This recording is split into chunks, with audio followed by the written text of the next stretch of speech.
Muy buenas noches con cada uno de ustedes. En esta oportunidad continuamos el diplomado en Derecho Penal y Procesal Penal por el Ilustre Colegio de Abogados de Tacna.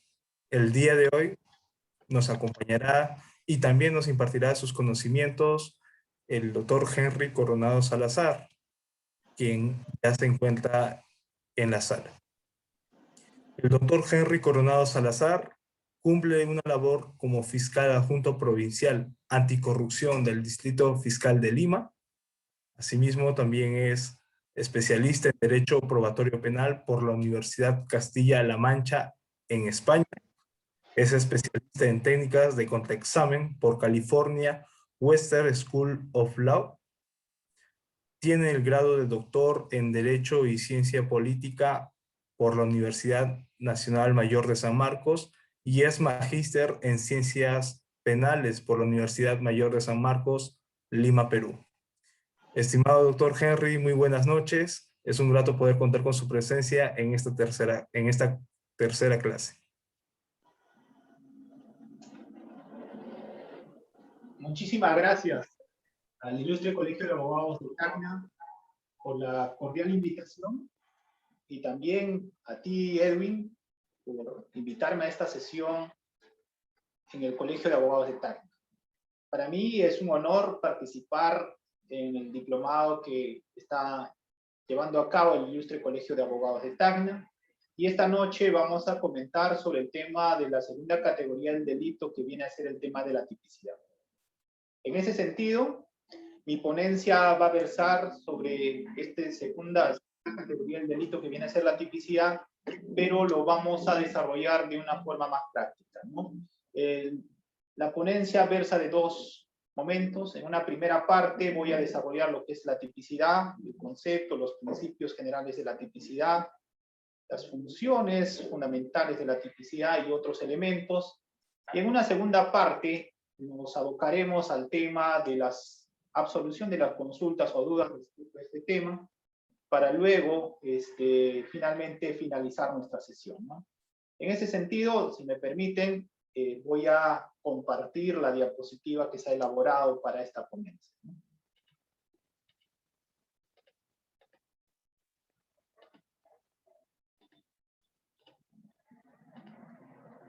Por favor, me confirman si se logra apreciar la diapositiva.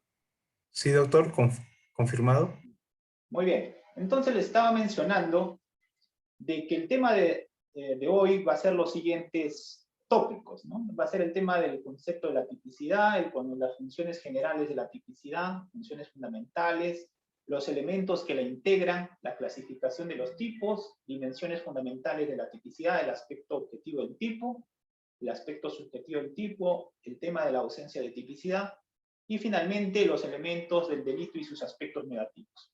La finalidad de esta sesión sobre todo va a centrarse en lo siguiente: en identificar y discriminar la acción típica como segundo elemento del delito y sobre todo dominar y deducir la diferencia entre tipicidad, tipificar y las funciones del tipo penal.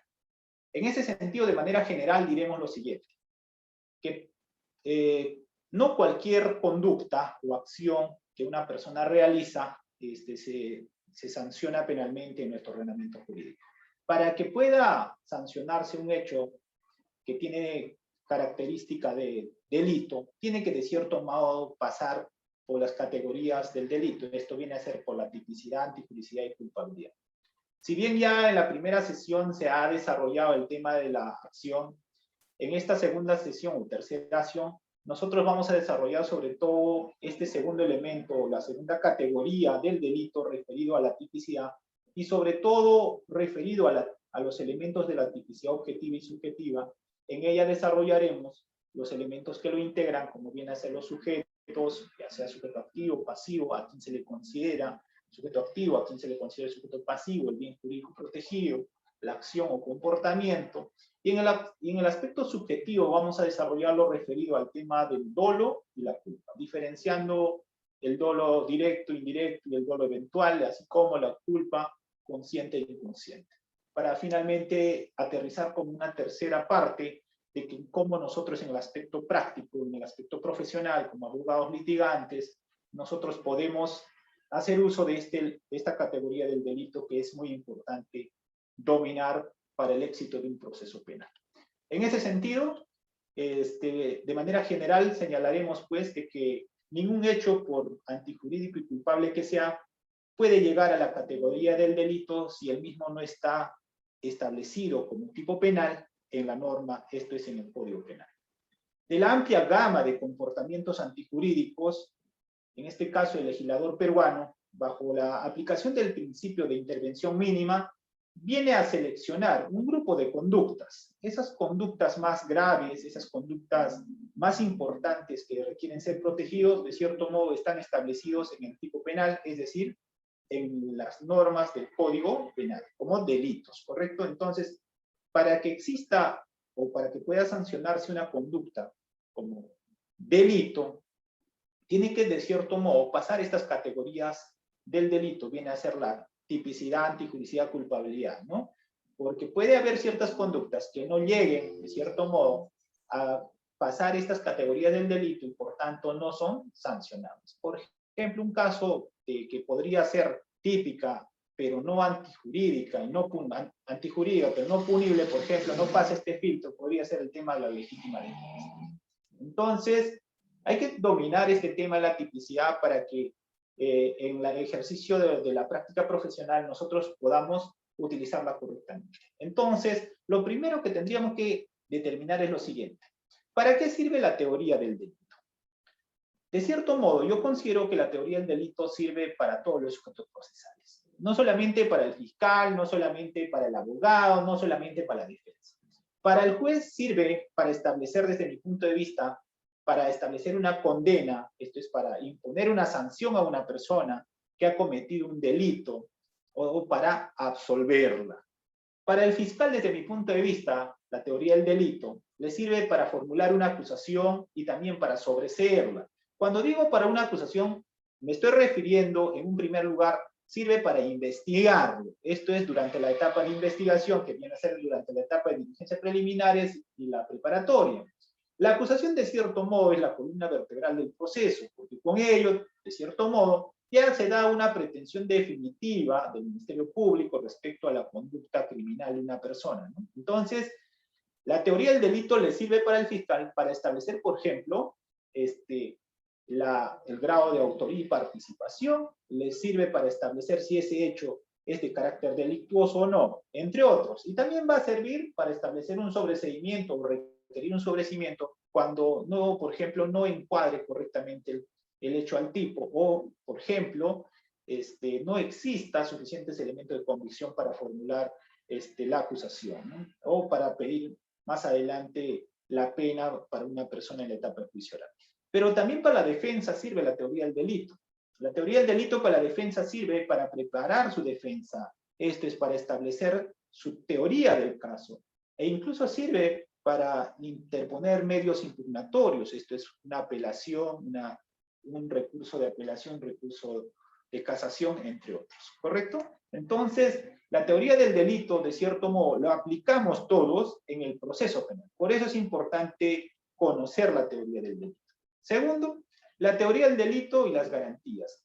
Cada elemento de la teoría del delito está estrechamente vinculado. Esto es, si la vez pasada ya han estudiado el tema de la acción, ahora lo que corresponde estudiar, de cierto modo, es la tipicidad. En la tipicidad nosotros vamos a ver el encuadramiento de ese hecho a la norma penal. Entonces, aquí lo que nosotros tenemos que analizar, como están viendo en la pantalla, es las categorías del delito. Primera, ya hemos visto o ya han visto el tema de la acción, esto tiene que ver con acción-omisión, esta es la exterioridad.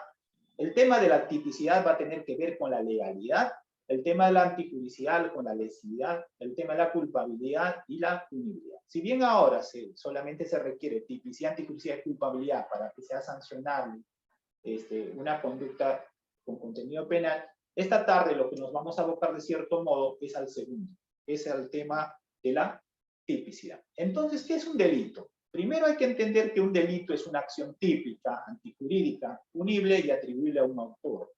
Sus elementos siempre coinciden con los niveles de análisis de la teoría del delito representados en el sistema de filtros. O sea, si nosotros queremos representar las categorías del delito, tenemos que imaginarnos como si fuera un triángulo invertido, más o menos como lo que están viendo. Primero está el tema de acción, luego viene el tema de tipicidad, antitipicidad, culpabilidad y punibilidad. Entonces, esta tarde lo que vamos a desarrollar es la tipicidad. Para empezar sobre este tema en concreto, lo primero que tenemos que definir o establecer es ¿qué es tipo? El tipo es la descripción de la conducta prohibida que lleva a cabo el legislador en el supuesto de hecho de una norma penal. Por otro lado, la tipicidad es la adecuación del acto humano, voluntario, ejecutado por el sujeto, a la figura descrita por la ley penal como delito. Ahora bien, sobre este tema existen ciertos conceptos que ha establecido la doctrina. Y los más resaltantes que podemos mencionarlos son, por ejemplo, una definición sobre la tipicidad dada por el maestro Zaffaroni, quien señala que es un instrumento legal, lógicamente necesario, de naturaleza predominantemente descriptiva, que tiene por función la individualización de conductas penalmente relevantes. Asimismo, en la doctrina hay una definición de Bacigalupo, quien señala como un conjunto de elementos que caracteriza un comportamiento contrario a la misma. También hay una definición de Muñoz Conde, quien señala que la tipicidad es la adecuación de un hecho cometido a la descripción de ese hecho que se hace en la ley penal. En pocas palabras, lo que nos dice esta definición de Muñoz Conde es que siempre en la ley penal debe estar establecido ese supuesto de hecho como delito. Más adelante vamos a ver, por ejemplo, si existe o no base legal constitucional respecto al tema de la tipicidad. En ese sentido, tipicidad viene a ser pues el segundo elemento esencial de la infracción penal, como les he comentado. En este segundo elemento esencial de la infracción penal, en la segunda categoría, se identifica la conducta humana con la hipótesis prevista y descrita en la ley penal. Cuando nosotros veamos, por ejemplo, que esa conducta no encuadra en el tipo penal, hablaremos de un tema de atipicidad. Y en el aspecto procesal, nosotros plantearemos, por ejemplo, un tema de improcedencia de acción. Esto es, si estamos en diligencias preliminares y, por ejemplo, el fiscal está investigando un hecho que no tiene contenido penal, solicitaremos el archivo, pues, ¿no? Por la atipicidad. Pero si estamos ya en una etapa de formalización de investigación preparatoria, por ejemplo, el fiscal está investigando por peculado doloso en contra de particulares, por ejemplo, de una entidad X, pero no ha establecido dentro de la imputación como autor o cómplice a un funcionario público, solamente está investigando, por ejemplo, a particulares, a extraneus. Entonces nosotros podemos plantear un tema de atipicidad, por ejemplo, en ese supuesto, porque no se da ese elemento que exige la norma, que viene a ser de que para que sea autor, por ejemplo, en delito de peculado, tendría que ser un funcionario o servidor público, ¿no? Eso estoy poniendo como ejemplo de manera general, ¿correcto? Entonces, de conformidad con lo dispuesto por el artículo 11 del Código Penal,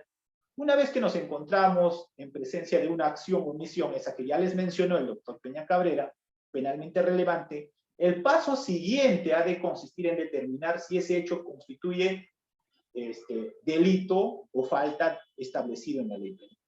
La tipicidad entonces desempeña una función derivada del principio de legalidad. Esto quiere decir que no existe, o en nuestro ordenamiento jurídico, siempre, mejor dicho, debería estar establecido como delito o falta esa conducta que va a ser sancionada. Si no está descrito de manera clara, precisa, concreta, no podría ser pasible de procesamiento y sanción posterior, ¿correcto? Entonces, la tipicidad también cumple una función seleccionadora de comportamientos humanos penalmente relevantes que debe concurrir conjuntamente con otros para que sea sancionable esa conducta que tenga contenido penal.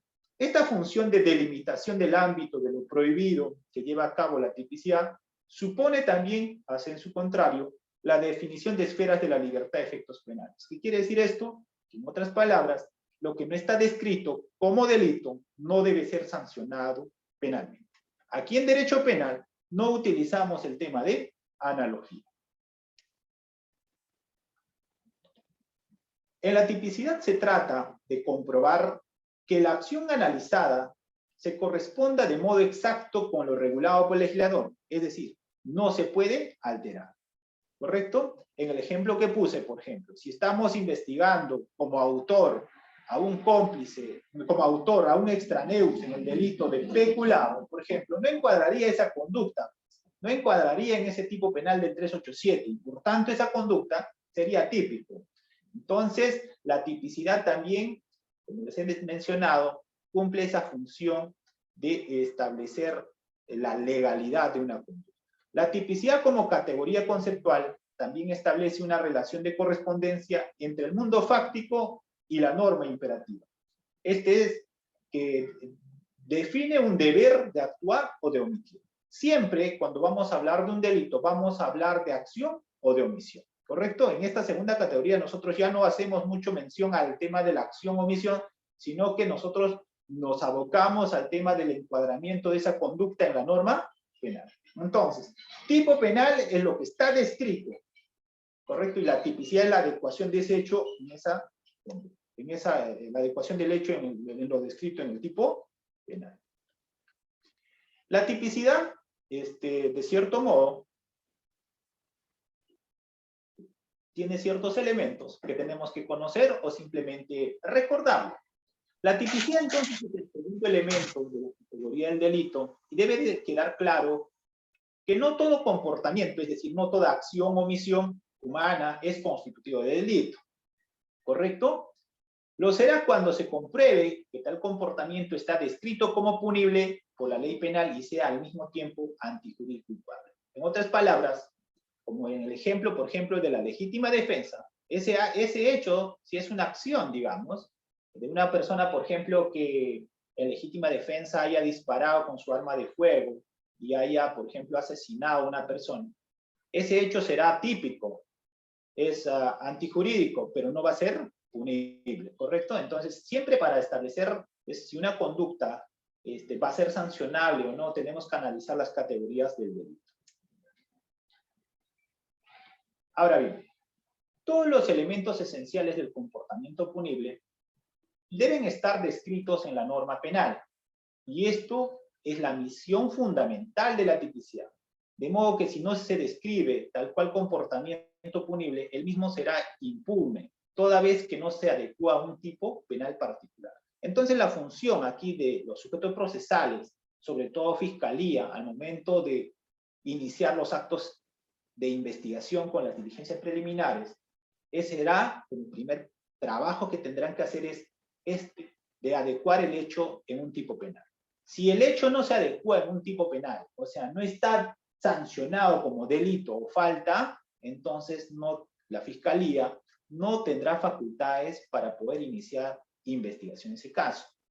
Por otra parte, por parte de la defensa, si vemos que el hecho no se adecua en el tipo penal, estratégicamente tendremos que buscar unas salidas, es decir, unos medios técnicos de defensa para, de cierto modo, hacer cesar esa investigación o hacer archivar ese caso.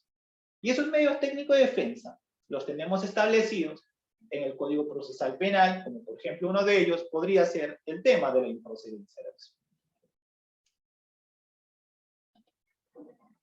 Rige en esta materia de la tipicidad el principio de legalidad y no cabe analogía en derecho penal. Está claramente establecido esto, de que en derecho penal no podemos usar un supuesto similar para establecer como delito, ¿correcto? Aquí nos regimos bajo el principio de legalidad en el sentido de que previamente tiene que estar descrita como delito esa conducta, y eso tiene que estar establecido ¿dónde? De cierto modo, en el Código Penal. Pero también puede haber ciertas conductas, aquí antes de pasar a la siguiente, que no necesariamente su tipo penal esté descrito en su integridad en el Código Penal, sino que requiere de normas adicionales, ¿no? Esas son las normas o tipos penales en blanco, que necesariamente necesitan de otras normas para poder cerrar ese círculo de la tipicidad, ¿no? Entonces, la regla general, todo lo que vemos en el Código Penal, de cierto modo, vamos a pensar nosotros tal vez de que eso es delito, pero puede haber delitos que requieren algo adicional para ser considerados como delito, ¿no? Entonces hay normas consideradas en blanco que de cierto modo recurren a otra norma para que ese hecho sea considerado delito, ¿no? Entonces, eso también vamos a nosotros poder apreciar en el Código Penal. Pero siempre, en el derecho penal, vamos a regirnos por el principio de legalidad. Tiene que estar previamente establecido como delito o falta para que sea investigado y luego procesado y sancionado ese hecho en contra de una persona.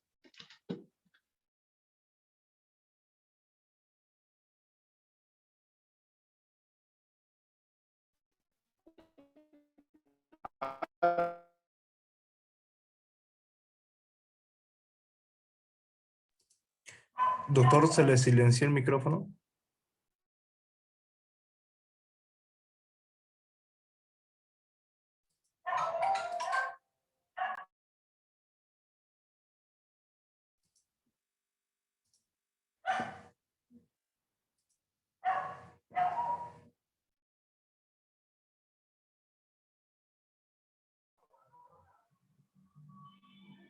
A ver. ¿Me escucha? Ahora sí, doctor. Sí. Entonces, algo pasa aquí. Tiene que bajar el volumen de su dispositivo. Ya, correcto. A ver.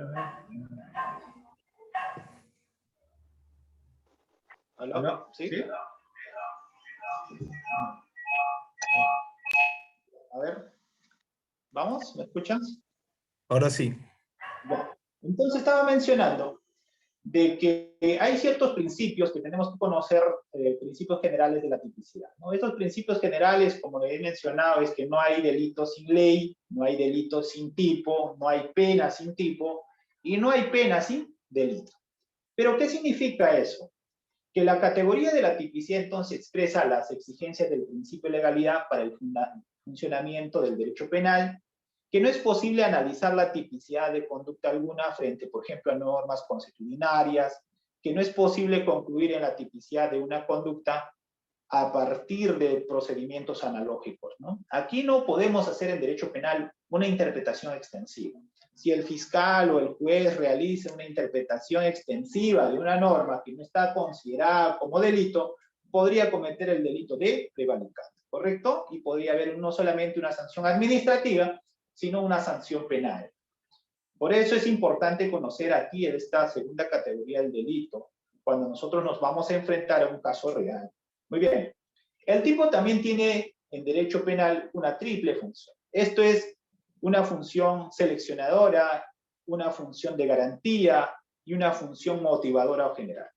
Cuando hablamos de función seleccionadora, estamos haciendo mención a lo siguiente, que por medio del cual el Estado va a seleccionar solo las conductas penalmente relevantes, es decir, las más graves. Aquí estamos hablando de la intervención mínima del derecho penal. O sea, en otras palabras, el derecho penal va a seleccionar las conductas más graves para sancionarlas. ¿Por qué? Porque la protección de esos bienes jurídicos son indispensables para vivir en sociedad. ¿Correcto? Entonces, la segunda función es la función de garantía. En este caso sirve de garantía para proteger al ciudadano del ejercicio del poder arbitrario de parte del Estado. Aquí hablamos, de cierto modo, de que no puede haber pena sin que previamente esté tipificada como delito, ¿correcto? Y el otro es la función motivadora. Esto viene a ser, por medio del conocimiento del tipo penal, se incentiva al ciudadano a abstenerse de ejecutar determinadas conductas. Por ejemplo, si nosotros establecemos como pena la microcomercialización de droga y le ponemos en el tipo penal, por ejemplo, microcomercializar droga, tiene como sanción pena privativa de libertad no menor de 8 años, con ese tipo de función motivadora podemos de cierto modo hacer de que esa conducta no se ejecute por las otras personas. Es decir, esas personas se abstengan de ejecutar esa determinada conducta teniendo en consideración que el comercio de drogas o la comercialización, microcomercialización de drogas tiene como sanción una pena de 8 años.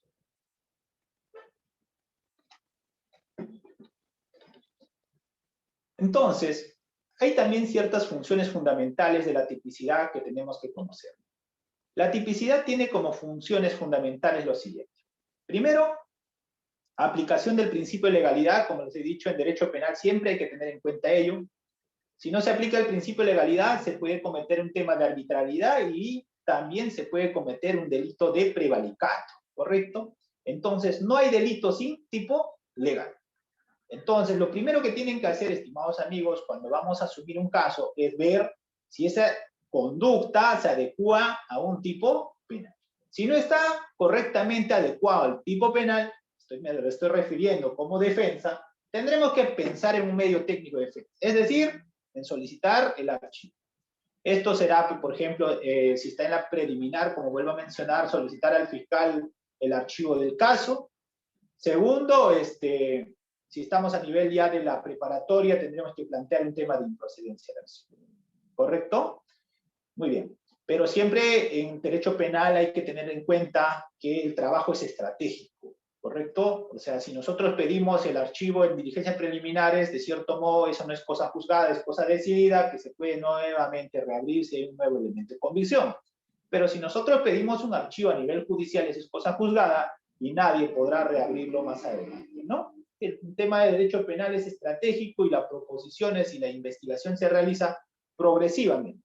El hecho de que el fiscal al inicio, por ejemplo, de las diligencias preliminares haya establecido un tipo penal que no se adecua de cierto modo no quiere decir de que no lo pueda cambiar. Sí, en mérito a alguna información adicional que llegue, puede cambiar el tipo, ¿no? Muy bien. El segundo de las funciones fundamentales viene a ser la relación con los demás elementos del delito. De cierto modo, aquí delimita la conducta y se relaciona sobre todo con la antijuicial. Siempre vamos a hacer el análisis de las categorías del delito. Primero la acción, tipicidad, antijudicial, culpabilidad. ¿Correcto? No vamos directo al último. Así como subir una escalera requiere primero dar el primer paso por el primer eslabón, de cierto modo, así es la categoría del delito. Es un indicio de antijuricidad, y también se vincula también con el tema de la culpabilidad, esto es como el dolo y la culpa, como lo vamos a ver con los elementos subjetivos, ¿correcto? En el tema de la función procesal,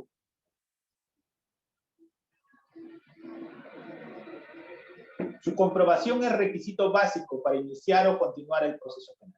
Para iniciar, como les he mencionado, por ejemplo, si llega una noticia criminal por medio de la radio, la televisión, o mediante una denuncia penal escrita, el fiscal lo que primero tiene que hacer, como les he mencionado, es analizar si ese hecho tiene contenido penal. Si esa conducta, si ese hecho que está narrando en el fáctico se adecua a un tipo penal como delito o falta, ¿no? En el Código Penal. Y para poder continuar con el proceso penal, de cierto modo también, está haciendo mención a lo siguiente desde mi punto de vista. Si vamos a formalizar un caso a la investigación preparatoria, o sea, estamos pasando a la segunda etapa, tenemos que analizar el tema de la tipicidad. No creo que exista un fiscal que formalice un hecho que no constituye delito, ¿correcto? Porque para formalizar investigación preparatoria, recordemos que tiene que haber mínimamente 3 requisitos, ¿no? Individualización del agente, que el delito no haya prescrito y que existan suficientes indicios para poder pasar a la siguiente etapa. El fiscal y el juez, según el momento procesal, deben tener elementos suficientes de que se ha cometido la infracción. Cuando hablamos de infracción, estamos refiriéndonos a la comisión de delitos o faltas. Nadie podrá ser condenado si no ha realizado un acto típico. Correcto. Esto tiene un amparo constitucional en el sentido de que en derecho penal siempre la conducta debe ser anterior. O sea, la conducta sancionable. Ahora, también existe en el tema de la tipicidad los elementos que lo integran. Esto viene a ser el núcleo, el sujeto activo, el sujeto pasivo, el objeto material, los medios, el tiempo, lugar, ocasión, elementos normativos, elementos subjetivos y condiciones o requisitos objetivos. Cuando nosotros vemos, por ejemplo, ¿dónde lo vemos estos elementos de la tipicidad? Normalmente estos elementos de la tipicidad, por ejemplo, lo vemos al inicio de la investigación, cuando dice, se inicia investigación en el tema fáctico, lo vamos a ver primero en las diligencias preliminares, por ejemplo, ¿no? El tiempo, lugar, ocasión, si bien en diligencias preliminares puede ser de manera genérica, o sea, no tan precisa, pero el tema preciso del tema de estos elementos que lo integran lo vamos a ver en el tema del requerimiento acusatorio, sobre todo, ¿no? Donde tiene que establecerse lugar, tiempo, ocasión, esto es la imputación penal concreta. El tema del sujeto activo, en la acusación va a establecerse, por ejemplo, quién es el autor, quién es el cómplice, cuál es su grado de autoría o participación, quién es el sujeto pasivo de ese hecho, el objeto material, los medios, y todo lo demás. Esto es lo que estamos viendo sobre los elementos que lo integran de la tipicidad, de cierto modo lo vamos a ver en su integridad desde mi punto de vista en el requerimiento acusatorio. También hay otros elementos que lo integran, como les he mencionado, el elemento central de la tipicidad, va a estar establecido por el sujeto activo, el sujeto pasivo. En la mayoría de casos, el sujeto activo, en la mayoría de casos de las infracciones puede ser cualquier persona, ¿correcto? El sujeto activo. Dependiendo de la infracción o el caso particular que se tenga, puede haber de que el tipo penal exija ciertas cualidades para el sujeto activo, ¿no? Por ejemplo, en el delito contra la administración pública, en un delito de negociación incompatible, en un delito de peculado, en un delito de cohecho, necesariamente el sujeto activo tiene que ser un funcionario servidor público, ¿correcto? Esto no quiere decir que el funcionario servidor público sea aquella persona que tenga un vínculo contractual estable, por ejemplo, que sea el 728 o 276, sino que tenga cualquier tipo de vínculo con el Estado. Esto incluso puede ser que tenga, por ejemplo, un contrato como terceros y que lo vincule con el Estado. Bastaría entonces ese vínculo contractual para considerarlo como servidor público y por tanto sería sujeto activo, por ejemplo, en el caso que estoy comentando, ¿no? Por otro lado, el sujeto pasivo en la mayoría de las infracciones puede ser cualquier persona también, y en ciertos tipos legales debe reunir determinadas condiciones. Como por ejemplo, en el tema del feminicidio, se requiere necesariamente que sea una mujer, ¿no? Por ejemplo. Ahora bien, el objeto material, en ciertas infracciones es necesario que la conducta recaiga en determinado objeto material. Por ejemplo, aquí hablamos de cosa, mueble, ajena, de ganado, o sea, el objeto material, sobre qué va a recaer esta infracción, ¿correcto? Y los medios es el elemento muy importante en ciertas infracciones, siendo el que demuestra el indicio de antijuricidad. En este caso, el medio puede ser la violencia, la amenaza sobre las personas, la fuerza en las cosas, entre otros. Por otro lado, también, otros elementos, puede ser tiempo, lugar y ocasión. En ciertas infracciones se deben cumplir estas referencias para que exista tipicidad.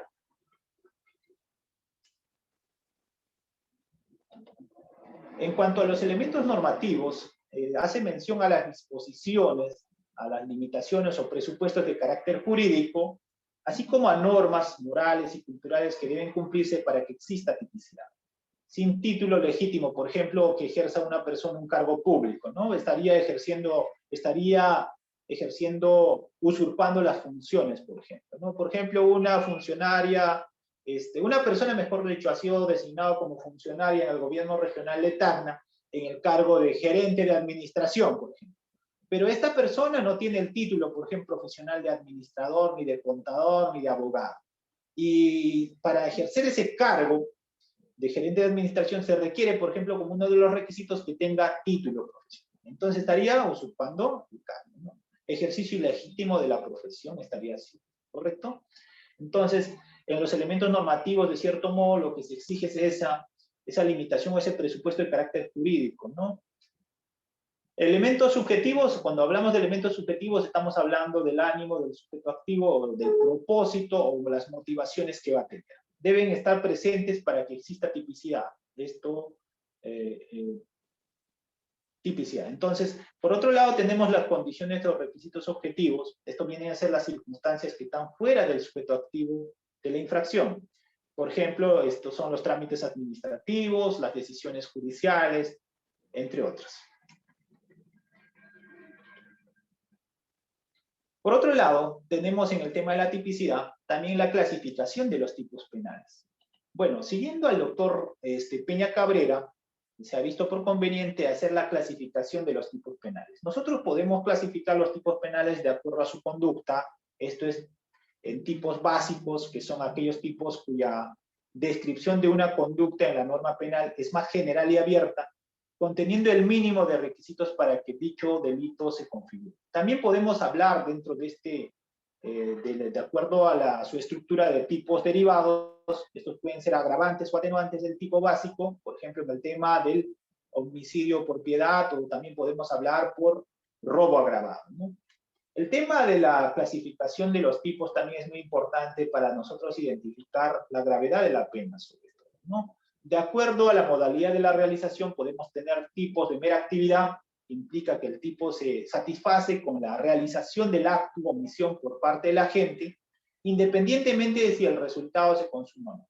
Por ejemplo, un ejemplo sobre este tipo de mera actividad podría ser conducir en estado de ebriedad. O sea, no es necesario, por ejemplo, que el conductor que se encuentre con indicios de alcohol o que haya libado alcohol, por ejemplo, ocasione un resultado, es decir, que atropelle o que cause una muerte a una persona, sino por el simple hecho de conducir en estado de ebriedad, esa conducta es punible.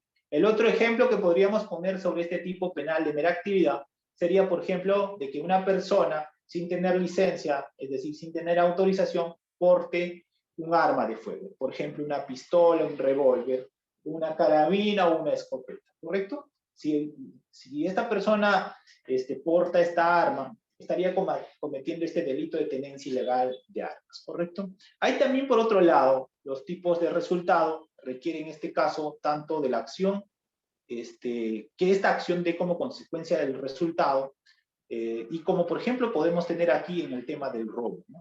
Se consuma el tipo con la producción de un resultado que trasciende la acción. ¿Qué quiere decir? Tiene que haber, en este caso del robo, por ejemplo, la sustracción de este bien, ¿no?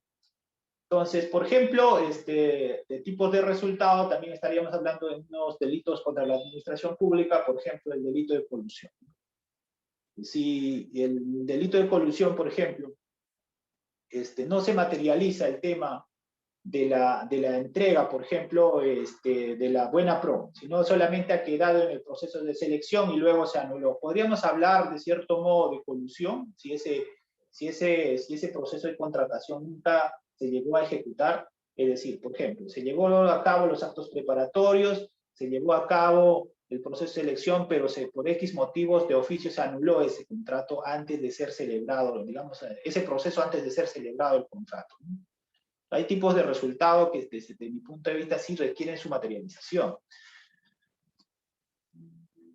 El otro tema que podemos hablar respecto a los tipos es de acuerdo con la afectación del bien jurídico. Hablamos, por ejemplo, de tipos de lesión. En este tipo, para la consumación del tipo se requiere el daño del bien jurídico. Por ejemplo, hablamos de daños, ¿no? Puede ser un delito de daños contra la persona, por ejemplo, ¿no?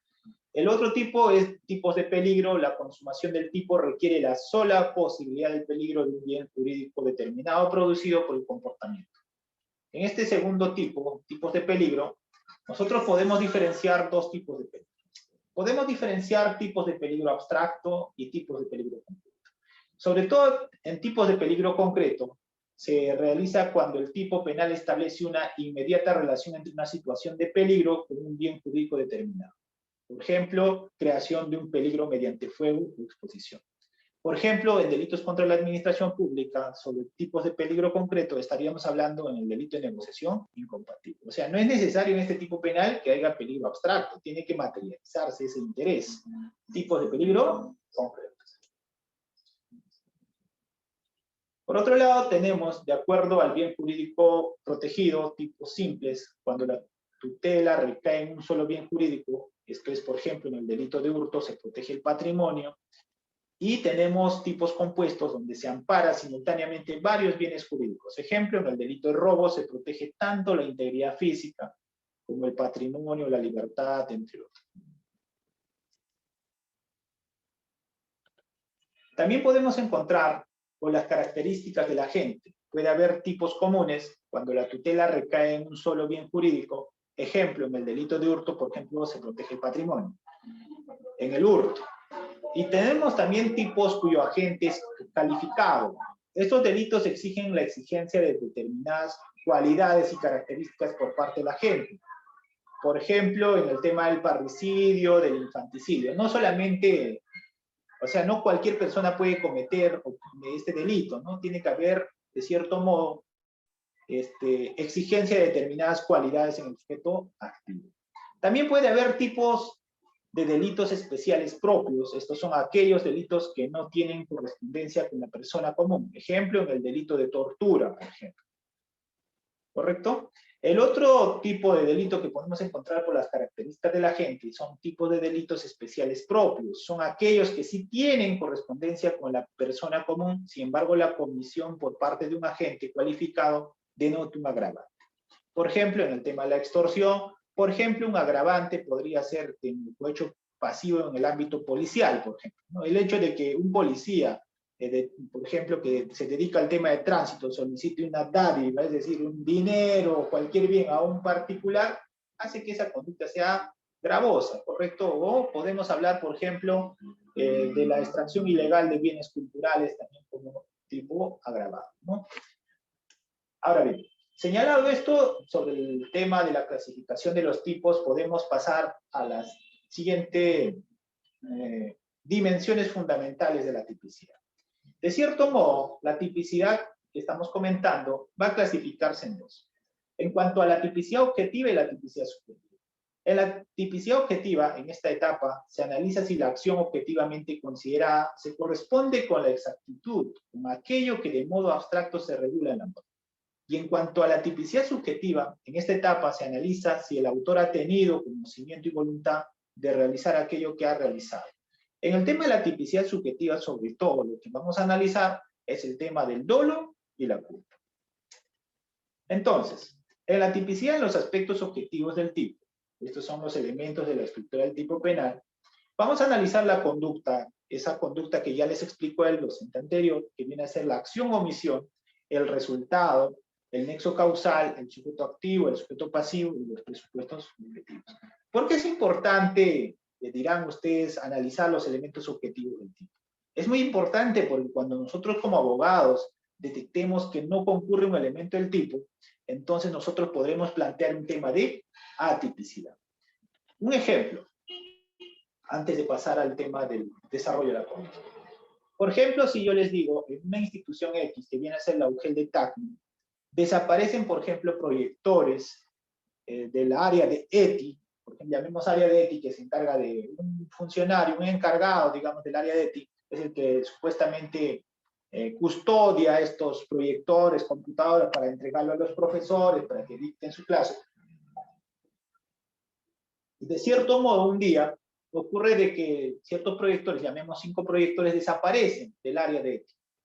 Pero ocurre de que dentro de la UGEL Tacna, no existe ninguna norma que establezca, por ejemplo, que el encargado del área de ETI tenga las facultades de administración, custodia o percepción. Entonces, y la Fiscalía Anticorrupción está investigando por el delito de peculado doloso por apropiación en contra, digamos, de este funcionario encargado de la ETI.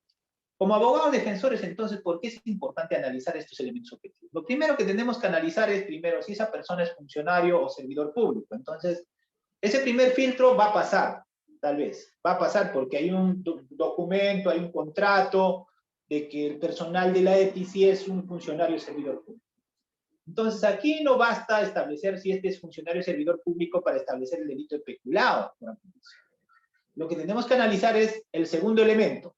Aquí viene el tema de la tipicidad, justamente. La relación funcional con el bien. Y luego tenemos que ver si esa persona va a ser autor o cómplice. Correcto. Entonces, en este ejemplo que estoy poniendo, el encargado de la ETI no tiene ningún documento con el cual haya sido encargado, designado para administrar, custodiar estos bienes, es decir, las computadoras y los productores. Pero se han desaparecido. Si nosotros somos abogados y vemos que no existe, por ejemplo, ese documento con el cual el titular de la entidad haya delegado funciones, nosotros podemos plantear un tema de atipicidad. ¿Por qué? Porque para que exista el tema de peculado, no basta ser funcionario y servidor público, sino tiene que cumplirse el segundo elemento, la relación funcional con el bien. Esta relación funcional con el bien no se presume. Esta relación funcional con el bien tiene que ser objetiva, es decir, tiene que acreditarse con prueba material, es decir, con un documento que puede ser el manual de organización funciones, el ROFOMO, o puede ser un documento de gestión administrativa interna, como por ejemplo un memorándum, un oficio, con el cual se le haya delegado esas facultades. Pero si nosotros como abogados vemos, por ejemplo, en ese caso, estamos defendiendo al encargado de ETI, lo que tenemos que plantear justamente es un tema de tipicidad porque no se cumple un elemento objetivo del tipo referido a la relación funcional con el grupo. Entonces, ese ejemplo, por ejemplo, podría servir como ejemplo para poder aplicar este tema que estamos desarrollando respecto al tema de la tipicidad. Entonces, aquí en el tema de los aspectos objetivos del tipo, vamos a analizar en primer lugar el tema de la conducta. La conducta, entonces, viene a ser, la conducta típica es el elemento principal del aspecto objetivo del tipo. Lo que se tratará de comprobar es si esta conducta reúne todos los requisitos de un determinado tipo penal, es decir, que el resultado es obra atribuible al otro, ¿no? Por ejemplo, en ese ejemplo que he puesto, la desaparición de esos proyectores de la UGEL Tacna, del área de ETI, ¿correspondía a esta persona o no? Como administración, custodia o percepción. No, pues tal vez el encargado, si vamos más atrás, sería el encargado de logística o de administración, pero no el de ETI, porque para que sea procesado esta persona de ETI, tendría que tener necesariamente esta relación funcional con él. Por ello, dentro del tipo penal, existe una descripción, esto es el verbo rector, que indica cuál es la acción o omisión que deberá caracterizar a la conducta, ¿no? En este caso siempre vamos a ver el que, por ejemplo, el tipo penal en el homicidio va a decir el que mata a otro, ¿no? Es el tema de la acción. Pero el tema de la acción, esto es de la conducta y su aspecto negativo, también podemos describirlo del siguiente modo. La conducta entonces es el primer elemento básico del delito y se define como el comportamiento humano voluntario que puede ser positivo o negativo, esto es acción o omisión, encaminado a un propósito. Es voluntario dicho comportamiento porque es decisión libre del sujeto y es encaminado a un propósito porque tiene una finalidad al realizar la acción o omisión. La conducta puede ser de acción o de omisión. Es decir, el delito se puede cometer haciendo y dejando de hacer, ¿no? Haciendo, por ejemplo, disparas un arma de fuego y matas a una persona. Es una conducta de acción. Un ejemplo de omisión, por ejemplo, ves que unos niños, tú estás en una piscina y ves que unos niños están al borde de la piscina y estos niños, uno de ellos le empuja al otro, cae a la piscina y este niño no sabe nadar y tú en vez de salvar a este niño simplemente te haces de la vista gorda y dejas que se muere. Omisión, ¿correcto? Omisión por ejemplo. Estamos poniendo unos ejemplos para que se pueda entender respecto al tema de la conducta. Ahora bien, también la conducta tiene tres elementos. Esto es un acto positivo, un negativo, por eso he mencionado que se puede cometer el delito haciendo y dejando de hacer. También hay un resultado y una relación de causalidad entre el acto y el resultado. El acto, entonces, es el comportamiento humano positivo o negativo que produce un resultado. Positivo será una acción que consiste en una actividad, en un hacer, mientras la omisión es una inactividad. La acción en sentido estricto es la actividad voluntaria realizada por el sujeto. Consta de un elemento físico y de un elemento psíquico. El primero es el movimiento y el segundo la voluntad del sujeto. Esta actividad voluntaria produce un resultado y existe un nexo causal entre la conducta y el resultado. Siempre vamos a ver movimiento, resultado y la relación de causalidad. En el tema de la omisión, esto es de la acción, en el tema de la omisión, dice Cuello Calón, es la actividad voluntaria cuando existe el deber jurídico de obrar. Aquí vamos a ver manifestación de voluntad, vamos a ver una conducta pasiva, es decir, una inacción, y deber jurídico de obrar con un resultado típico jurídico. Entonces la conducta, cuando nosotros analicemos un hecho que estamos defendiendo, tenemos que tener en cuenta las categorías del delito como les he mencionado. Las causas de exclusión de la conducta pueden ser, por ejemplo, el acto reflejo, el movimiento de la mano por picadura o estornudo. Ese tipo de conductas, por ejemplo, no van a ser sancionadas. El estado de inconsciencia absoluta, el sonambulismo, entre otros. Si estamos en un tema de un proceso penal referido a esto, por ejemplo, de que durante el sonambulismo una persona pues le golpeó al otro, sonámbulo, no sé, tendremos que demostrar esa conducta que esa persona padece, ¿no? Ese tema ya viene a ser un tema probatorio. El otro tema es el tema de la fuerza física irresistible, por ejemplo. Siempre hay que tener en cuenta, en las categorías del delito, la conducta como primer filtro. Segundo, hay que ver el tema del resultado. Aquí lo que vamos a hacer es comprobar la existencia del objeto de la acción. En este caso, vamos a verificar la producción de la lesión o del peligro para el bien jurídico protegido. Por ejemplo, la cosa ajena en el hurto o en el robo, la persona, por ejemplo, en un homicidio, el documento, por ejemplo, una falsificación de documentos, etc.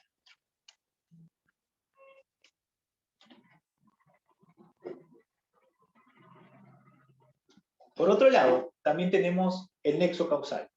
Aquí es comprobar la existencia de la relación de causalidad.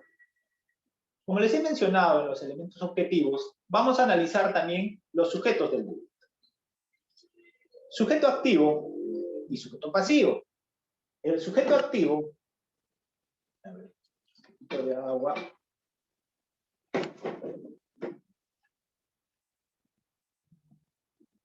El sujeto activo es la persona física que comete el delito, también llamado delincuente, agente o criminal. Pero vamos a llamar delincuente, nosotros, a partir de ahora, aquella persona que ha cometido el delito. Esto es, aquella persona que ha sido sentenciado, ¿correcto? Mucho cuidado. No, normalmente en la prensa, en la radio, en el periódico vemos delincuente. O sea, le dan esa categoría de delincuente a una persona que todavía no tiene un proceso penal, no tiene una sentencia judicial. Con mucho cuidado, porque ¿qué ocurriría si usted le dice delincuente a una persona y esa persona luego del proceso penal sale absuelto? Te podría querellar, ¿correcto? Entonces hay que tener mucho cuidado. Delincuente, desde mi punto de vista, va a ser aquella persona que ha cometido un delito y ha sido sancionado penalmente, esto es, sancionado con una sentencia penal. Pero no estoy refiriéndome a que esta persona necesariamente tuvo que ir a la cárcel, no, sino que haya sido sancionado penalmente con una sentencia, es decir, le hayan dado comparecencia, no le hayan dado una sentencia menor a 4 años para que vaya a firmar, por ejemplo, pero le han dado una sanción. Entonces, mucho cuidado cuando nosotros llamamos delincuente a las personas que vemos, por ejemplo, cuando recién la policía lo ha capturado o está siendo investigado en la fiscalía, ¿correcto? Siempre hay que respetar la dignidad de la persona, por más que sea una persona infractora de una norma penal. Entonces, aquí el sujeto activo tiene que estar en la norma penal, normalmente siempre está descrito, ¿correcto? Siempre vamos a encontrar esa característica. El sujeto pasivo, por otro lado, va a ser esta persona física o moral. Cuando hablamos de persona moral, nos estamos refiriendo de cierto modo también a la persona jurídica, ¿correcto? Ese tema de los elementos objetivos, entonces, podemos describir también del siguiente modo, ¿no? Sujeto activo, entonces, va a ser quien realiza la conducta prohibida por el tipo penal. En la mayoría de los casos, los tipos penales comienzan con la expresión, por ejemplo, el que mata a otro, el funcionario que recibe la dádiva, entre otros, ¿correcto? Entonces, siempre nosotros cuando vamos a querer identificar al sujeto activo en un tipo penal, vamos a encontrar esta expresión de el que, pudiendo ser cualquier persona natural la que lleve a cabo el delito. Pero también precisar que hay ciertos tipos penales donde el sujeto activo no puede ser cualquier persona, sino necesariamente tiene que tener una cualidad especial, ¿correcto? Por ejemplo, en el tema del feminicidio, como por ejemplo en los delitos contra la administración pública, peculado, negociación incompatible, los cohechos, donde necesariamente se requiere que el sujeto activo sea un funcionario servidor público. A su vez existen en el Código Penal tipos cuya realización viene acompañada de ciertas cualidades que se circunscriben a determinado grupo de personas, son los llamados delitos especiales. Esos delitos especiales son lo que acabo de mencionar. Por otro lado, tenemos al sujeto pasivo. Este es el titular o portador del interés que ha sido ofendido, ¿no? De cierto modo, a veces va a coincidir el sujeto pasivo con el agraviado, ¿correcto? Pero no siempre, ¿eh? No siempre. El sujeto pasivo, por ejemplo, En el delito de corrupción de funcionarios, ¿qué sería? La entidad. Pero ¿quién los va a representar como agraviados? Va a ser la Procuraduría Especializada en Delitos de Corrupción, ¿correcto? En este caso es relevante para determinar la calidad de la víctima, ¿no? Ahora, por otro lado, también tenemos que analizar el tema del bien jurídico. Son bienes jurídicos aquellos intereses de la sociedad que tienen una importancia fundamental y merecen de protección del derecho. Como vuelvo a mencionar, el derecho penal, de cierto modo, escoge bienes jurídicos más trascendentales bajo el principio de intervención mínima, ¿correcto? No todas las conductas son sancionables, sino solamente los más gravosos y que requieren ser, de cierto modo, protegidos estos bienes jurídicos por medio de, por ejemplo, del ordenamiento jurídico. Por ejemplo, tenemos bienes jurídicos como la vida, el patrimonio, el honor, entre otros, ¿correcto? Esta protección se brinda mediante las normas penales, que califican como delitos aquellos comportamientos prohibidos que lesionan esos bienes jurídicos protegidos. También tenemos, en el tema de la tipicidad, el objeto de la acción.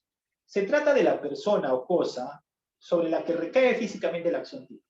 En ocasiones puede coincidir con el sujeto pasivo, pero ello no se aplica en todos los casos, ¿no? Por ejemplo, en el delito de peculado que se hace, que un funcionario público se apropia de caudales de la Municipalidad Provincial de Tacna, no necesariamente el agraviado va a ser la municipalidad, sino es el Estado, ¿correcto? Representado por la Procuraduría Pública Especializada en Delitos de Corrupción.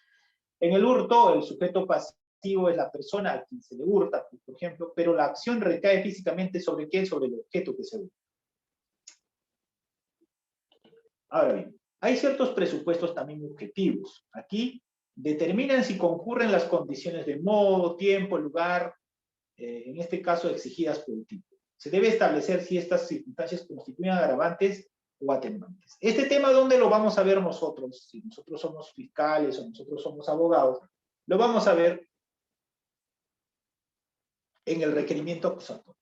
En el requerimiento acusatorio que presente un fiscal penal, para establecer hoy en día la pena, tiene que establecer necesariamente el sistema de tercios. Esto quiere decir que tendrá que establecer circunstancias agravantes y atenuantes de la conducta de esa persona sobre el hecho incriminado, ¿correcto? Entonces, artículo base legal que se tiene que revisar sobre ese tema, el artículo 46 y siguientes, 46A, B, C, creo que está distribuido de ese modo, del Código Penal. Entonces, cuando nosotros vemos una acusación, el fiscal ya tiene que llevar el sistema de tercios en el escrito de la acusación. Y entonces nosotros como abogados, de cierto modo, ya vamos a conocer cuánto es la pena probable que se va a imponer a esa persona más adelante, en la etapa de juicio oral, siempre y cuando se gane ese caso, es decir, se logre una sentencia, es decir, cuando se logre, más allá de toda duda razonable, la responsabilidad penal de una persona.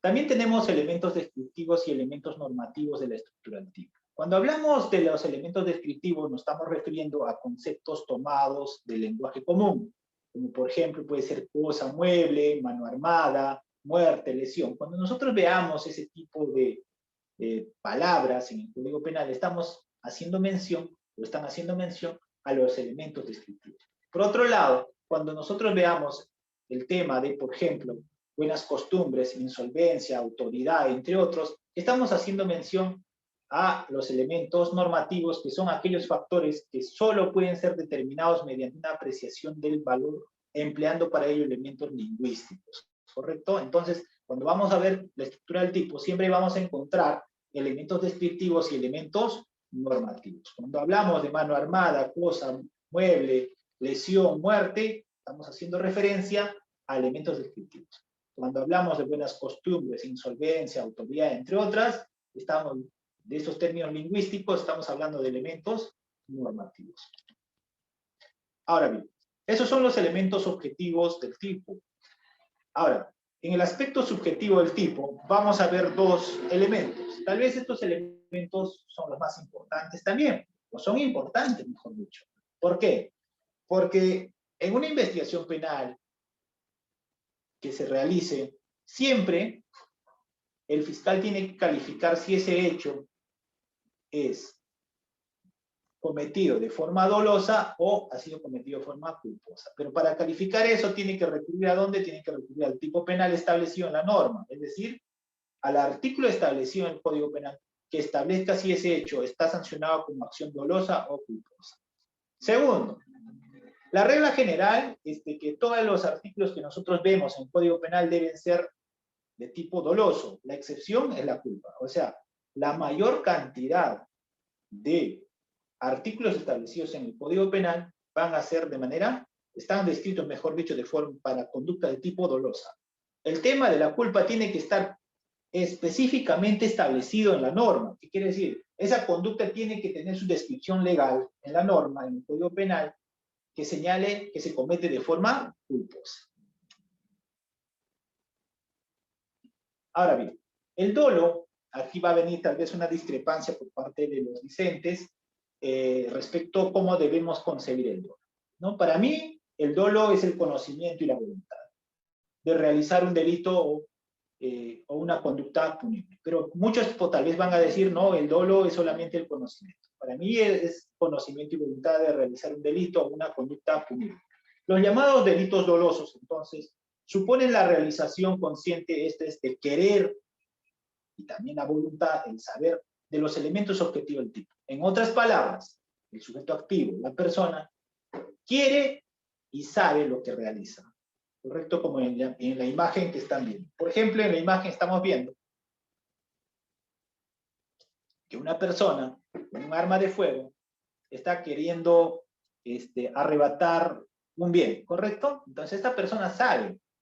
Para mí, desde mi punto de vista, el dolo como elementos tiene el conocimiento y la voluntad. El dolo entonces es regulado en nuestro ordenamiento jurídico por el artículo 12 del Código Penal, que señala que la ley se aplica siempre al agente de infracción dolosa. Por ello es que se utiliza como intencional o a sabiendas. O sea, cuando nosotros queremos identificar un tipo penal establecido en el Código Penal y vemos esa frase, esa palabra que dice intencional o a sabiendas, hace mención directa a que esa conducta es dolosa. Elementos del dolo. El dolo, como he mencionado, para muchos tal vez es concebido solamente como la voluntad. Para mí es conocimiento y voluntad. Elemento cognitivo. En este caso, el agente actúa consciente de sus actos, conociendo los elementos de su acción como la acción típica. Ejemplo, en el delito de hurto, por ejemplo, el agente sabe que se apropia ilícitamente de un bien mueble. En el elemento volitivo, en este caso dentro del dolo, el agente no solo sabe haber conocido los elementos del tipo objetivo, sino que además debe haber conocido los elementos del tipo objetivo. Esto es referido a la voluntad, ¿correcto? Ejemplo, en el mismo delito de hurto, el agente no solo conoce la apropiación del bien mueble ajeno que desea, sino que lo busca. Ese elemento supone la voluntad incondicionada de realizar algo, requiere que previamente conozca las condiciones para realizar la conducta. Aquí tenemos que, de cierto modo, también clasificar el dolo. Vamos a clasificar el dolo como dolo directo de primer grado, dolo directo de segundo grado y dolo eventual. ¿Y por qué es importante esta clasificación del dolo?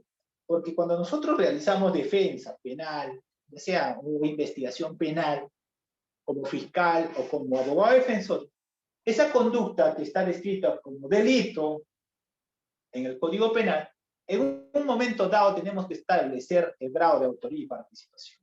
¿Y dónde se establece el grado de autoría y participación? Se establece en el requerimiento, primero en la formalización de investigación preparatoria, ¿correcto?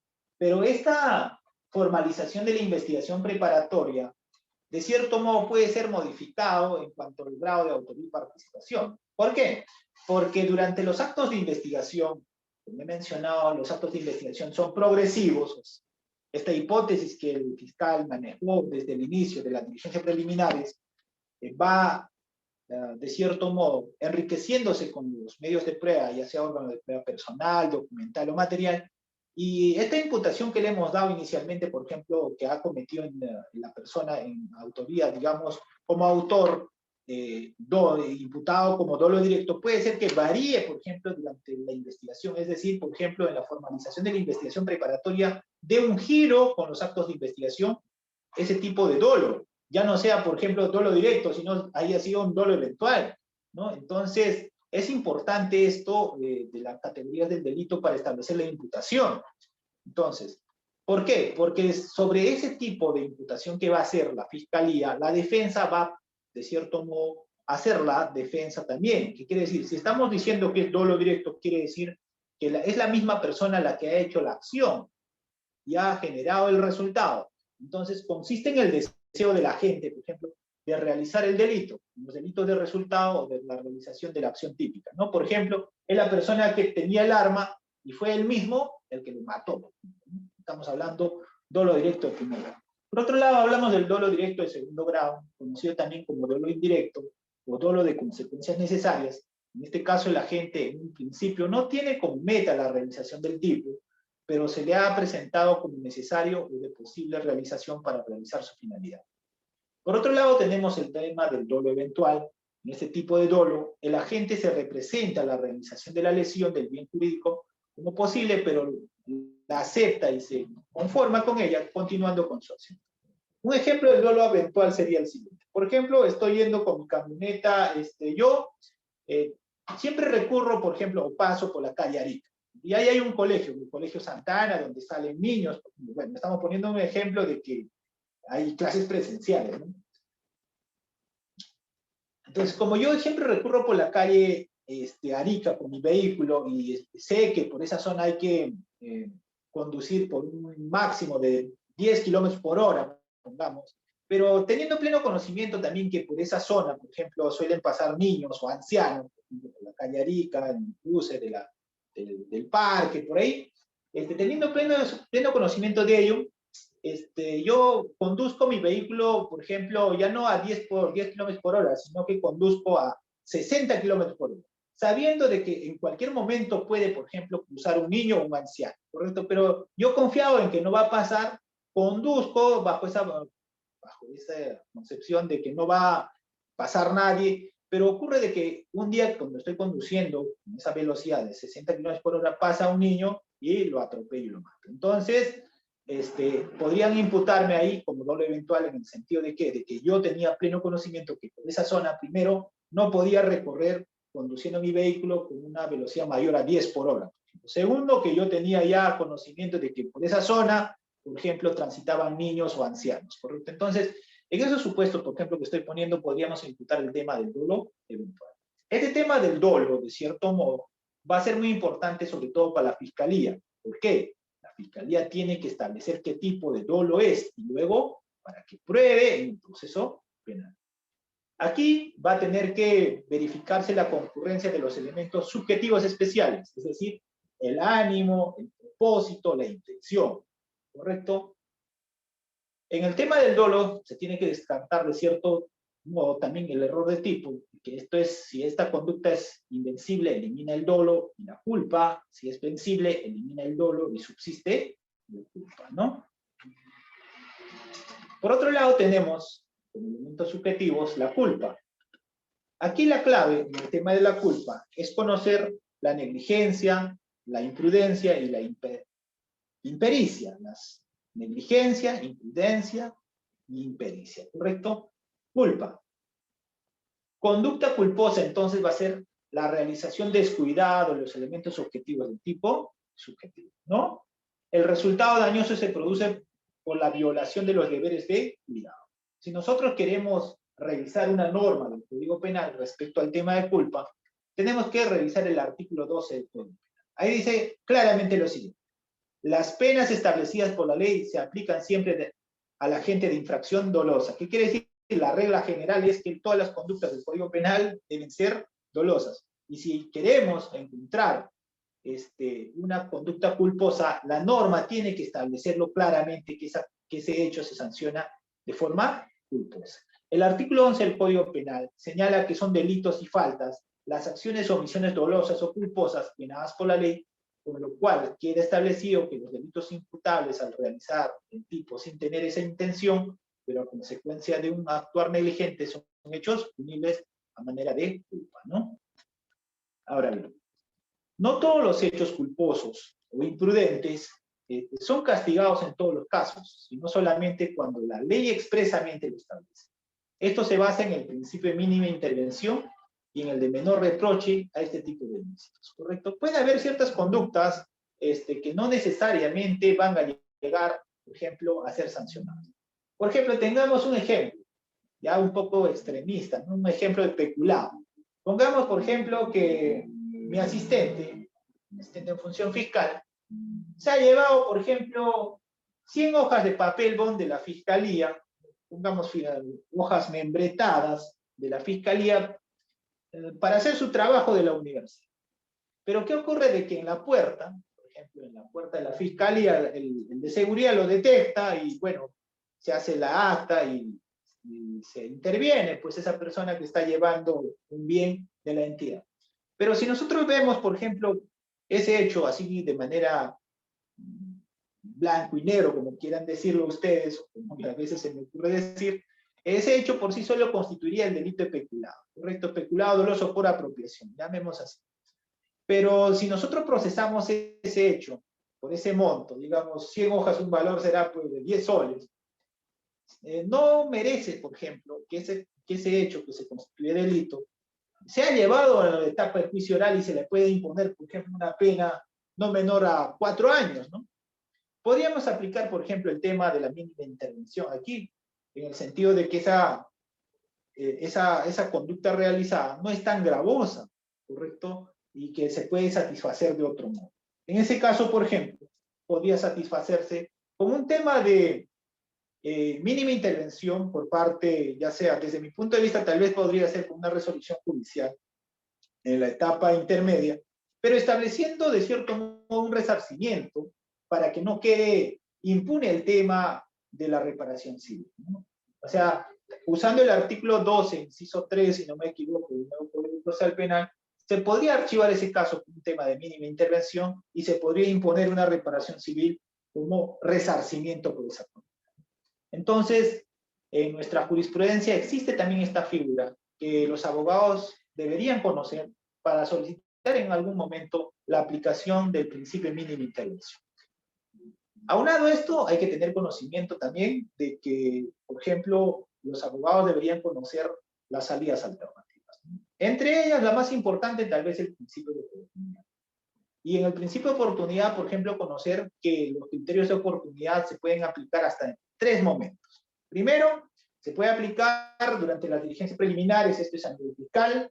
Segundo, se puede aplicar durante la formalización de la investigación preparatoria. Y tercero, se puede aplicar en la etapa intermedia.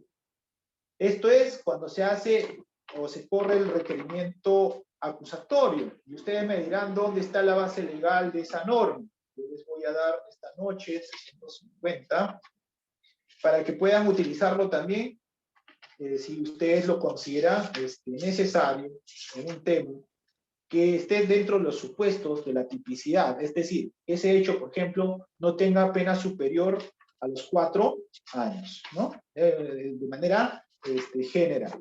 Entonces, por ejemplo, en el 350, si no me equivoco,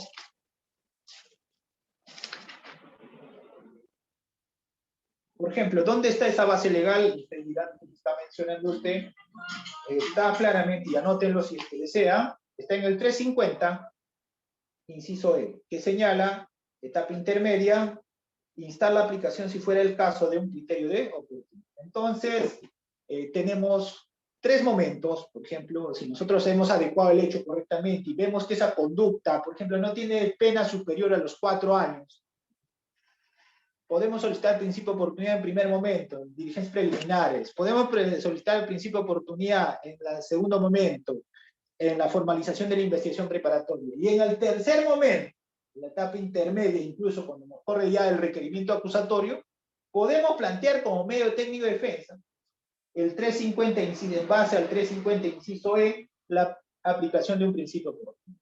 Entonces, ¿por qué es importante este tema de la tipicidad? Tenemos que conocer, pues, la base legal.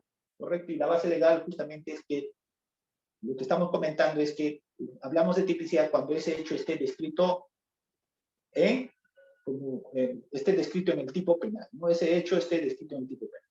Entonces, en nuestra jurisprudencia señala que en los delitos culposos el agente siempre deberá haber previsto el resultado, o de haberlo previsto confía en que dicho resultado no se producirá, actuando en consecuencia con negligencia, imprudencia o impericia. Aquí, de cierto modo, tenemos que conocer, cuando hablamos de culpa, de negligencia, imprudencia o impericia. No son admisibles los delitos culposos. Por ejemplo, aquí hay que precisar claramente que los delitos culposos no es admisible el tema de la tentativa y no admite el tema de participación. Muy bien. La culpa también se puede subdividir en culpa consciente e inconsciente. Hablamos de culpa consciente cuando se presenta, si bien el agente no quiere causar la lesión a un bien jurídico, esta se da como una posibilidad, confiándose el agente en que ello no se realizará. Por otro lado, hablamos de culpa inconsciente cuando el agente no quiere ese resultado lesivo, ni se lo plantea como posibilidad, sin embargo, actúa inobservando el deber objetivo de cuidado. ¿Correcto? Muy bien. Por otro lado, también tenemos la infracción al deber objetivo de cuidado. Como les he mencionado, el deber de cuidado puede ser el tema de la impericia, la negligencia, la imprudencia. Hablamos de impericia cuando la lesión al deber objetivo de cuidado ocurre por una evidente falta de preparación técnica. Negligencia cuando no se toman las previsiones mínimas necesarias ante una determinada situación que puede resultar peligrosa. Imprudencia cuando de manera confiada el agente no actúa con la atención o curiosidad debido para evitar dicho peligro. Respecto a negligencia, por ejemplo, hay una intervención médica, el médico está realizando una operación, pero ocurre de que, por ejemplo, por negligencia, esta persona no toma las precauciones necesarias, mínimas, por ejemplo, no le ha puesto el oxígeno, por ejemplo, y a consecuencia de no haberlo puesto el oxígeno al paciente, esta persona fallece. Un tema de negligencia, ¿no? O, por ejemplo, por un tema de imprudencia, también puede ser imprudencia y negligencia, que el médico, por ejemplo, deje las gasas dentro del cuerpo de la persona, y el producto de eso se produce un cáncer y esta persona luego muere, ¿no? Podríamos ver esos temas como ejemplo de este tema de negligencia e imprudencia, ¿no? El deber subjetivo de cuidado atiende a la capacidad individual y el nivel de conocimiento o previsibilidad de un sujeto en particular. Se evalúa así la aplicación de los conocimientos o el rol que desempeña un determinado individuo ante una determinada situación. En el aspecto subjetivo del tipo de culpa, no existe la intención de causar el daño. ¿Correcto? Para diferenciar entre dolo y culpa tenemos que ver este tema. Si existe la intención de causar el daño, entonces hablamos de dolo. Si no existe la intención de causar el daño, entonces hablamos de culpa. Se sanciona a las personas porque incumplen un deber de actuar con el necesario cuidado, con diligencia indispensable para evitar causar daño a las personas y a los niños. Es punible, de cierto modo, como les he mencionado, excepcionalmente. El tema de la culpa tiene una pena menos gravosa que el tema del dolo. Son delitos menos graves, las penas, de cierto modo, son más leves. El ordenamiento jurídico determina cuál debe ser el comportamiento de una persona en una situación concreta. ¿Qué quiere decir esto? Que si nos van a imputar por culpa, como les he mencionado, tiene que estar descrito de forma clara en el Código Penal. Que esa conducta es subsumible como conducta culposa y que tiene una sanción determinada, ¿correcto? Aquí el fiscal, aquí el juez no puede crear una conducta culposa. Se debe tomar en cuenta los riesgos permitidos en las distintas actividades humanas. Esto tiene relación con el tema de la valoración de los medios de prueba. Ahora bien, entonces, viendo el tema de los aspectos objetivos y subjetivos, podemos señalar lo siguiente. ¿Cuándo vamos a hablar de delito doloso? ¿Y cuándo vamos a hablar de delito culposo? Referido al tema de la segunda categoría del delito que viene a ser la tipicidad. Delito doloso. Aquí debe comprobarse que se actuó con dolo. No cabe la presunción del dolo. De cierto modo, tenemos que probar en la actuación probatoria, esto es, en la tercera etapa del proceso penal, que viene a ser el juicio oral, y concretamente en la etapa de actuación probatoria, el dolo. ¿Cómo lo vamos a probar? Con los diversos medios de prueba que hemos llevado desde la acusación. Estos son órganos de prueba, testigos peritos, pericias, medios de prueba documental y material, ¿correcto? Con eso tenemos que probar el tema del dolo. Debe coincidir el tipo objetivo, lo que se hace, con el subjetivo, lo que se sabe que se hace. No hay dolo, si no hay dolo, no hay acto típico. Esto está referido a que si el fiscal me ha imputado un hecho como doloso, pero luego no ha podido demostrar que esa conducta no ha sido dolosa, entonces habrá un tema de archivo, un tema de, me estoy refiriendo a la tercera etapa, archivo, en el sentido de que va a ser una sentencia absolutoria, ya sea por un tema de insuficiencia de prueba o por duda razonable, ¿no? Correcto. Hablamos de delito culposo, entonces aquí el autor no pretende realizar el tipo objetivo. El tipo subjetivo es la infracción del deber de cuidado del sujeto activo. Si no se comprueba la culpa, tampoco es sancionable. Esto es un acto atípico. Muy bien. Entonces, ¿cuándo existe ausencia de tipicidad? Ausencia de tipicidad va a darse si una conducta no está tipificada en la ley, o sea, no está sancionada como delito o falta. Por eso es importante, como litigantes, como abogados, que nosotros cuando nos imputa una conducta como delito o falta, tenemos que revisar la norma y sobre todo revisar los elementos objetivos y subjetivos de la tipicidad que estamos desarrollando. Existen dos excepciones. Cuando una conducta parece cumplir los elementos de tipicidad, pero falta alguno de ellos, o una conducta es antijurídica, pero no está descrita en la ley, ante lo cual el legislador la debe incluir en la norma legal. Esto está referido sobre todo a normas en blanco, ¿correcto? Hay aspectos negativos también de la atipicidad, ausencia del tipo. La ausencia del tipo es la carencia del tipo. Es decir, en el Código Penal no existe la descripción típica de una conducta determinada. Por ejemplo, cuando hablamos de un tema de atipicidad, por ejemplo, un delito que nos puede imputar como de blasfemia, como por ejemplo nos puede imputar, no sé, un delito hoy en día que ya ha sido derogado.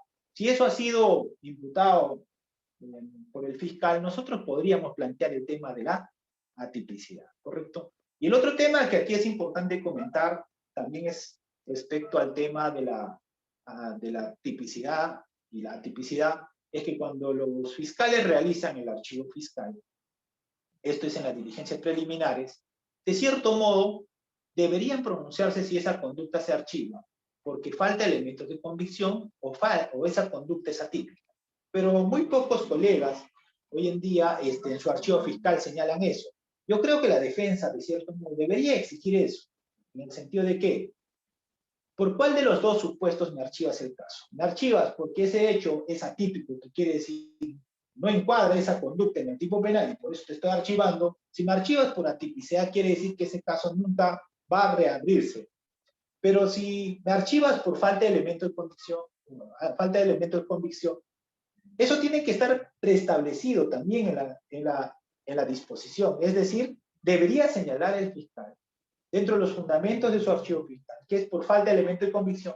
Y si es por ese elemento, quiere decir que esa conducta puede reabrirse más adelante. Quiere decir, si más adelante llega una noticia o un indicio sobre ese hecho, entonces da a entender que podría reabrirse el caso y nuevamente investigarse.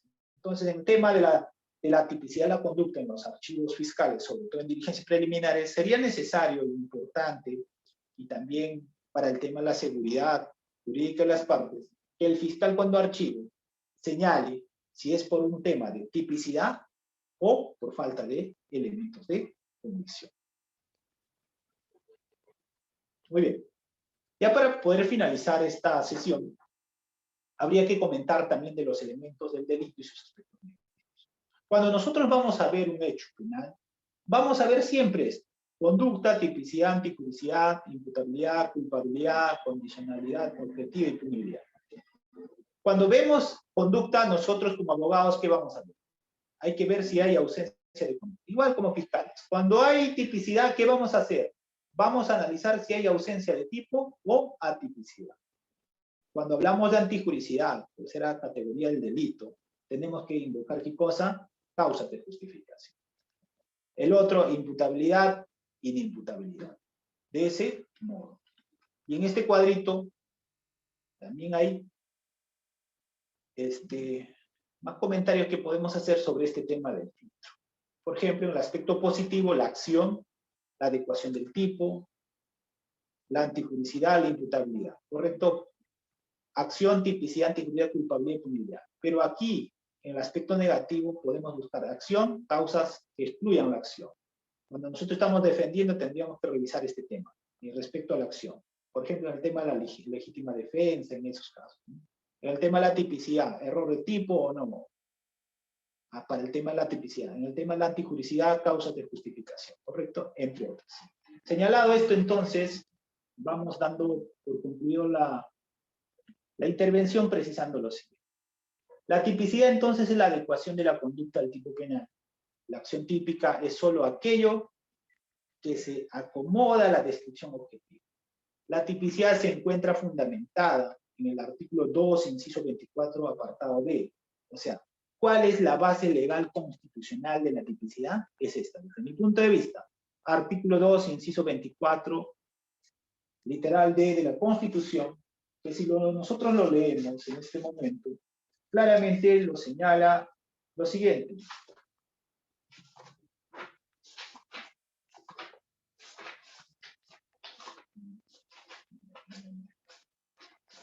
A ver. Artículo 2, inciso 24, apartado 1. Señala, nadie será procesado ni condenado por acto u omisión que al tiempo de cometerse no esté previamente calificado en la ley, de manera expresa e inequívoca, como infracción punible ni sancionado con pena no prevista en la ley. Entonces, si ustedes quieren revisar el tema de la base legal constitucional de la tipicidad, revisen ese artículo 2, inciso 24, apartado D. Asimismo, el artículo 139, inciso 9, que menciona el principio de inaplicabilidad por analogía de la ley penal y de las demás normas que restringen derechos. Por otro lado, el aspecto negativo de la tipicidad es la atipicidad. La tipicidad es la falta de adecuación de la conducta al tipo penal. Señalado esto, entonces, doy por finalizado la disertación sobre el tema de la tipicidad, y si hubiera alguna pregunta, lo vamos a observar.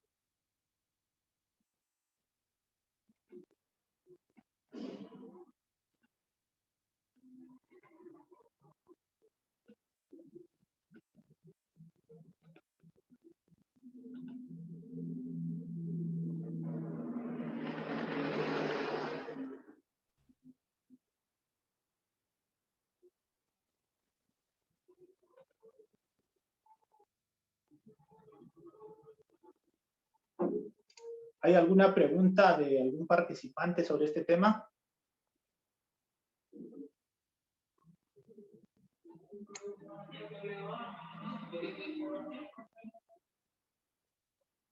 ¿Alguna duda sobre el presente tema que hemos desarrollado? A ver, voy a ver el chat. Si hubiera alguna pregunta, lo vamos a resolver. Y si no existe ninguna duda, daremos por finalizado la participación del día de hoy.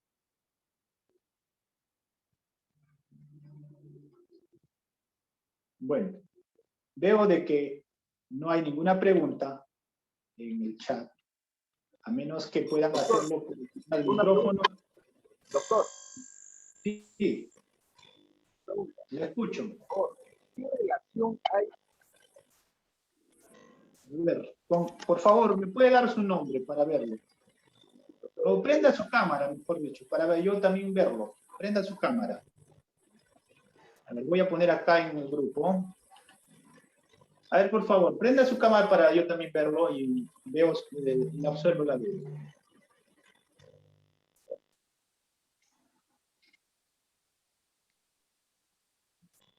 Sí, a ver, ¿con quién estábamos? Sí, doctor. Doctor Juan Figueroa. ¿Cómo está?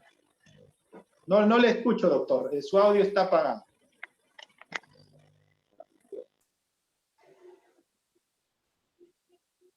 su audio, doctor. Sí. No le suelo escuchar. No. A ver, doctor, le escuchamos.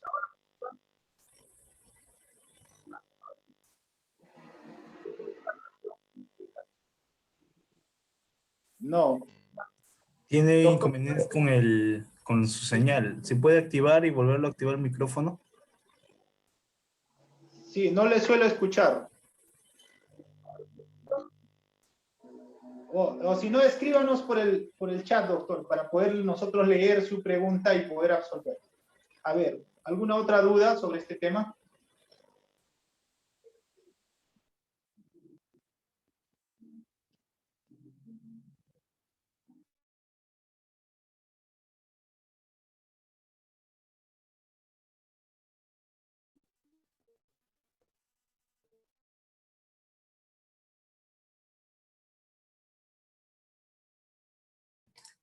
Doctor, su micrófono está silenciado.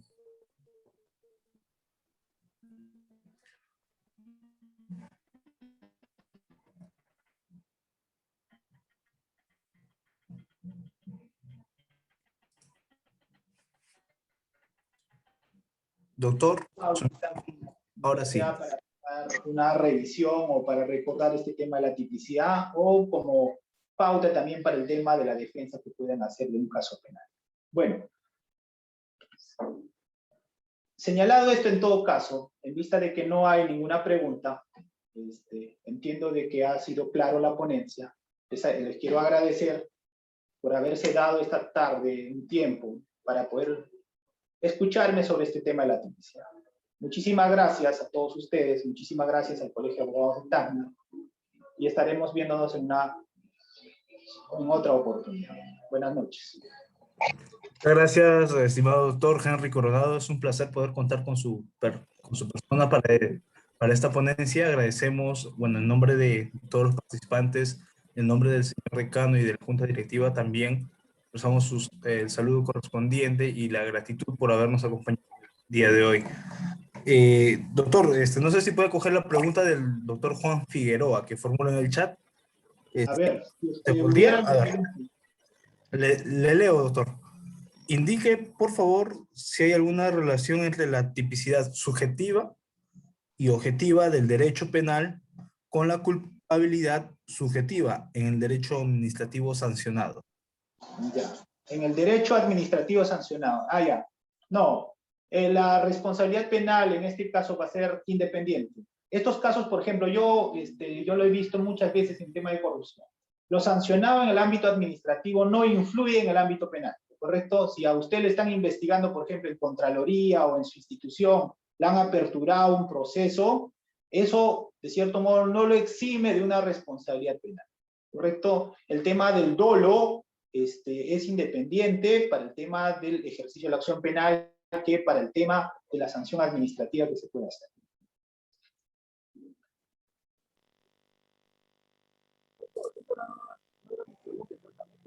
No le suelo escuchar, no sé quién está con el audio. El doctor Juan Figueroa, pero tiene problemas con su audio. Sí. Bueno, que nos escriba por el tema interno, por el chat mejor, así lo vemos y no hay ningún problema. Pero yo entiendo que su pregunta estaba referido al tema del derecho penal y al derecho administrativo sancionado, ¿no? En ese sentido, en cuanto a la tipicidad.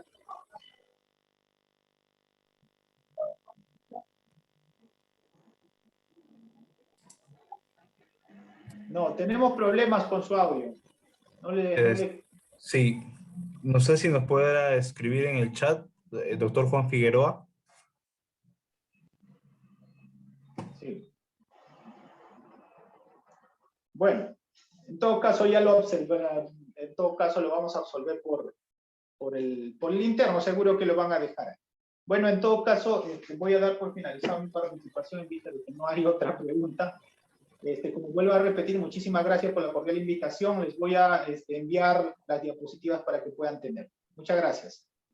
Muchas gracias a usted, doctor Henry Coronado, quien nos ha acompañado en esta ponencia, tipicidad objetiva y subjetiva. Asimismo, compartimos en esos momentos, a ver si me permite Técnico, ¿dónde estás? Ahora sí. No sé si se podrá apreciar o se puede apreciar en pantalla todos los que nos siguen en estos momentos en la transmisión en vivo. El día de hoy nos acompañó el doctor Henry Coronado Salazar, quien cumple una labor fiscal adjunto provincial anticorrupción del Distrito Fiscal en sede Lima. También hacemos hincapié o recordatorio con el Manual de Derecho Penal Parte Especial en sus 2 tomos, que se oferta en un precio especial de 150 soles como autor al doctor Alonso Peña Cabrera, quien asimismo nos acompañará en un webinar el día sábado a las 4:30 de la tarde hasta las 7 de la noche. El webinar consiste en, como tema, autoría y participación, el cual nos acompañará en poder compartir sus conocimientos con respecto al tema. Las inscripciones son al 950-294-302.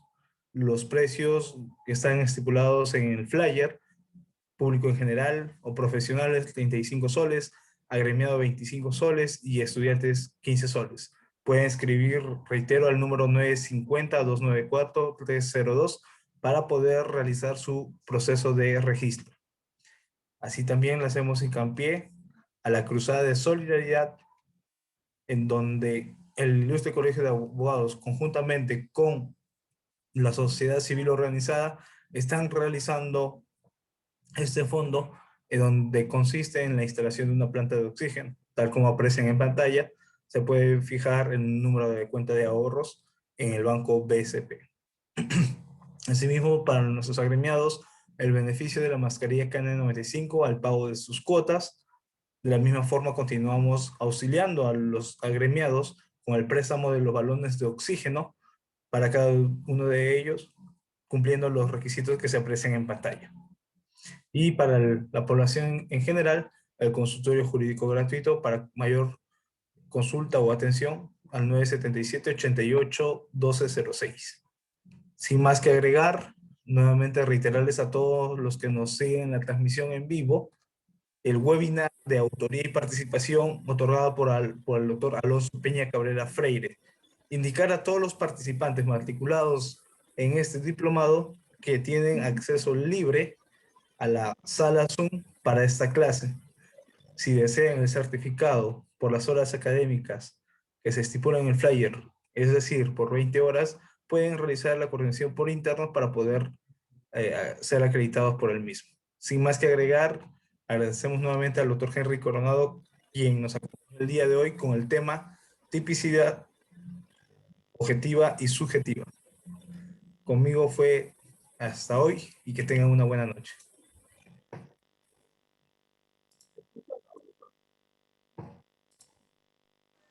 Muchas gracias, buenas noches. Doctora Carmen, muy buenas noches. Muchas gracias. Gusto de saludarte, Edwin. Gracias. Buenas noches.